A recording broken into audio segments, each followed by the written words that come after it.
நம்மளுடைய பேச்சு உருவாக்கத்தை அதிகப்படுத்தணும். அந்த பேச்சு உருவாக்கம் அப்படிங்கிறது வந்து உங்களுக்குள்ளே வந்து எதுவுமே இல்லைங்கிறதுனால தான் வந்து அது என்ன ஆகுதுன்னா எதுவுமே பிளாங்காக இருக்குது.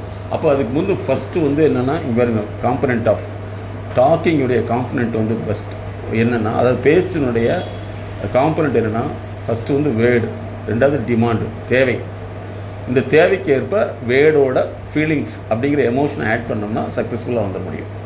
தூக்கம் வரல அப்படின்னா ரெண்டு விஷயம் நடக்கும். ஒன்று வந்து நீங்கள் வந்து எதையாவது ஒன்றை வந்து பழசுக்குள்ளே போய் உட்காந்து அந்த பழைய நிகழ்ச்சியில் திரும்ப நினைவுக்கு எடுத்துட்டு வந்து அந்த நினைவில் சிக்கிட்டு இருக்கிறத மறுபடியும் இங்கே உணர்றது தூக்கம் வராத காரணம்.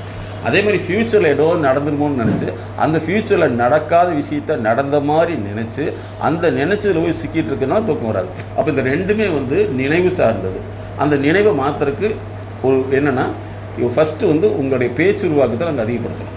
ஒரே விஷயந்தான், ஒரு மனிதனுடைய டிஎன்ஏ மாதிரி 1000 days ஒர்க் பண்ணிங்கன்னா உன்னுடைய பாரம்பரியமே மாறிடும். Networking opportunity deep driven session இதுதான் நாங்கள் பண்ணுறோம். Deep driven session